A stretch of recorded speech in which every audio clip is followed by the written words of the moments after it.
By request from the Ptolus Discord, I am going to review the book called Codex of Crime, which is by an indie outfit called Evil Pigeon Games.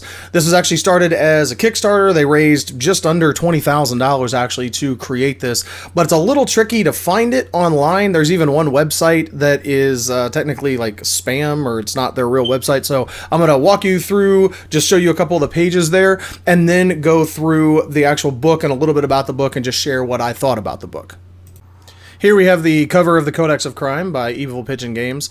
Finding this is a little tricky, and knowing the right place to buy it is a little tricky. So first off, if you just Google Evil Pigeon Games, the first site that comes up is actually their legitimate website. It doesn't look like it, evilpigeongames.itch.io. As of the time of me making this video, you can see their quote-unquote real website, which is evilpigeongames.com down here. Do not go there, because again, as the time of me making this video, looks like they lost access to their domain name or something, and so if you click on it, it's just a bunch of pop-ups and spam, so you don't want to go there.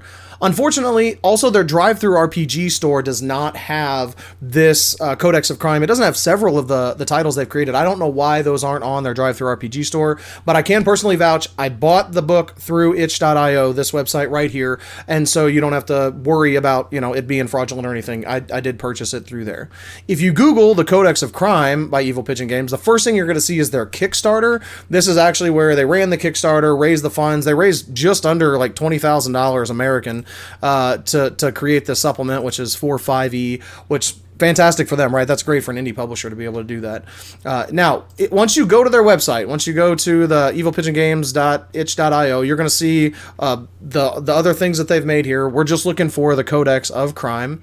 Again, I came right through here. I did buy right on their website. So again, this is something I did. I purchased it. They only hit my credit card once. There was no fraudulent activity or anything like that, so I can vouch that hopefully this is legitimate and will stay legitimate for you. $6.99 in pounds sterling is about $8.69 in US dollars as of this time. So it does the conversion for you. It makes it all very easy, very little pain that you have to go through.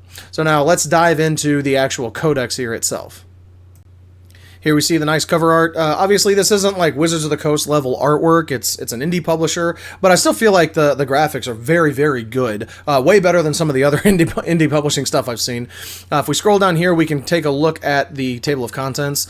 We've got just kind of a welcome. They go through a punishments section. They talk about guards, which is really interesting, especially for me running a Ptolus game, for you maybe as well.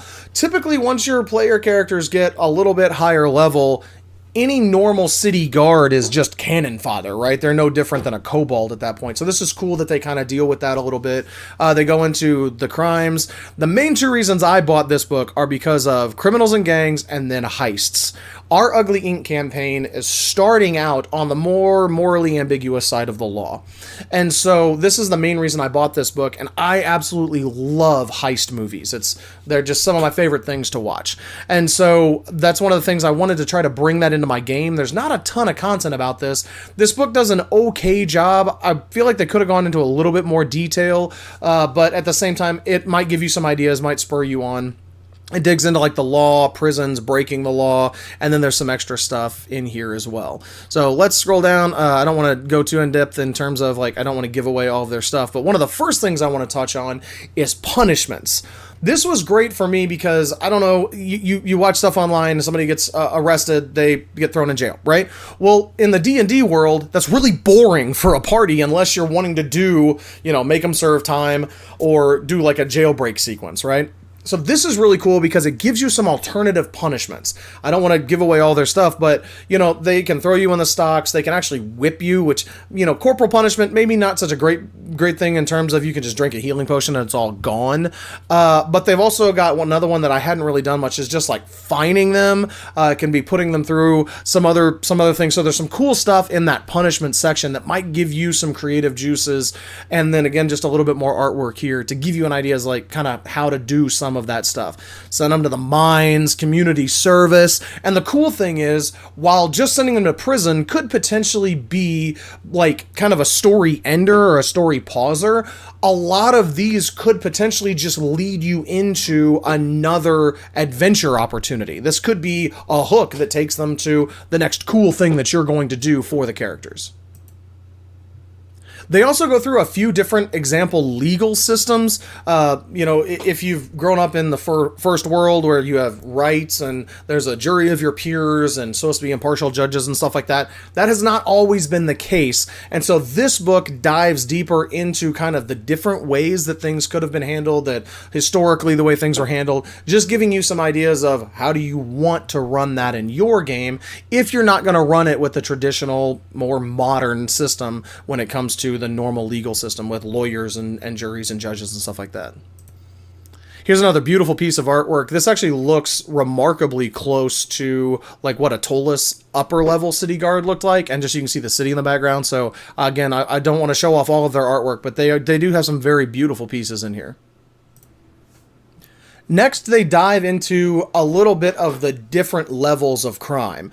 Obviously, killing somebody is very different from stealing an apple off of a cart, right? So they actually dive into here like arson, assault, blackmail, corruption, smuggling, forbidden magic, fraud, illegal activities, murder, theft. They go into those things to give you a little bit more of an idea of like how to deal with them, how to arbitrate them, and just kind of what the punishments and stuff that you can do based on the crime, right? You're not going to immediately put somebody to death because they stole one apple. Well, again, this can give you some guidance and ideas for where your party is going and what you're going to do to punish them. They also give you some 5th edition NPCs to go with a lot of these crimes. So like they have an arsonist, they have a person that beats people up and stuff like that. This guy is called the Waiter. So you can see he's got kind of the stats and what that are more focused on some of that like subterfuge stuff or whatever. Again, I don't want to give away too much of their stuff, but they do give you quite a few NPCs in here, give you some idea of their actions, kind of some of the things that they can do, and then just delving down a little bit deeper into these crimes, some of the crimes, how they work, stuff like that. And so this is cool. If you grab it off the shelf, again, for $9, you're going to automatically get, I don't know the number of NPCs, I could count, but that's going to take a while. So you're going to get these NPCs, you're going to get some plot hooks, some plot devices. So it was definitely worth the $9 to me, I think. But here's just a couple, or one of the NPCs like the Waiter, and each of them also have artwork to go with them, which again, I love artwork. I don't know if you're like me, but I love having a picture. I love having a map, even if it's a non-combat encounter. I just love having something visual to put in front of my players. And so this book definitely helps with that. There's also kind of like a random times roller in here and random criminals. So if you want something just really quick to throw in there, they've got a couple of these. All of these do not necessarily have, they don't have graphics associated with them. They've also got gangs. If you're playing in Ptolus, then you've already got a handful of these, but these would be really good ones to plug into your group if you want something that's maybe not as big as the Balakazars or big as the Killraven Crime League, maybe like a smaller little group or whatever. And then there's some cool like random generation charts where you can come up with names and things like that. They do have just a handful of maps, like one hideout kind of thing in here, which is, this would be great for Ptolus because it's underground. They've got like a camp one. Again, I don't want to stay too long on these things because I don't want to just give away their content. I'm just trying to give you a little teaser to show that it's pretty much worth the $9. Make your own hideout. They've got a random generator and roller there, and then it's going to go through a little bit like the tools of law here it talks about, which I think, again, this is really good because it talks about like calling in reinforcements, dealing with a wizard. They start to give you some ideas of how you can handle that more powerful level of party, because eventually they're going to get taken down, right? There's always a bigger fish in the sea. There's in D&D, there's always a bigger dragon. There's always a bigger person that can come along and kind of put your people in their place. So this gives you a few ideas of how to deal with that. They also give you some more idea of the guards. This was another section that I really liked. For one, they've got a random table that you can come up with what level they are. I don't know about anybody else watching this, but I'm a huge military fan geek, and several of my players actually served in the military. So I try to actually look at ranks to base, the rank based on how they're addressing the person and stuff like that. You're not going to be walking around and see like a general in the city watch, right? That guy's going to be off in an office. But to give you an idea of like, the different ranks that show up. And I think it's kind of fun to show those different ranks, especially in a city like Ptolus, where you're going to be interacting with those people probably more than once to remind them what their rank is. They can eventually, rank up. They can, eventually get promotions and stuff like that. But then also not to just always think in terms of our human lens of what are some other races. Dragonborn is a great city guard, right? Big burly guy, half-orc, things like that. But maybe there's a halfling running around. Maybe he deals with more like the pickpockets and stuff like that. So these random tables can come in really handy when you're just trying to do something off the cuff. This is a quick like guardhouse that you could drop this in Ptolus. You can drop this in almost any city. They've got a key associated with it as well. Again, another beautiful piece of artwork for a city watch person. They do go into prisons as well. They've got a kind of a map for a small prison, bigger prison, stuff like that. Give you an idea of how to do it. This is even an extra dimensional prison. So if you're dealing with higher level stuff, this can be something that's really, really cool to delve in and think about beyond those levels 2 and 3. How do you keep those big baddies trapped? All right, diving into heists. This is one of the main things that I bought this. It gives you a little bit in terms of signing some rules and mechanics of how to conduct a heist. It wasn't as detailed as what I wanted, but it at least gave me something to base this off of. It also gave me some info on like, blackmail and some of the other stuff like that. So it didn't go quite as in depth as what I wanted into those things, but it definitely, gave me at least a little bit of stuff. There's also a few magic items in here, and then just like some names and stuff like these are basically just the names of the people that they were backing the Kickstarter. So that's the gist of it, of what you saw there. So again, I definitely feel like I got my money's worth for $9. I was a little disappointed. Mostly I wanted like a fully fleshed out heist adventure. And so maybe that's too much to expect from like a $9 product. They put a lot of stuff in here, man. It's 130 pages or something like that of content. There's some great NPCs in here. There's some great ideas in there about how to deal with crime and the law and breaking the law and stuff like that. The only thing I was really looking for maybe that was lacking again was a little bit more in terms of mechanics of how do I arbitrate these things? Maybe a little more guidance of like, what does the City Watch do? How do they deal with players whenever they show up and they're breaking the law? Do they just throw them in handcuffs? Do they cast hold person? Whatever. So there wasn't a whole ton of that. It's a little bit of that higher level just idea of like, this is the law. This is how it works. Here's some NPCs. Here's some locations. And so again, for $9, definitely happy with what I got. Definitely recommend it to you folks. I don't have any affiliate link or anything, but I will put a link down below to the Codex of Crime. And so check that out.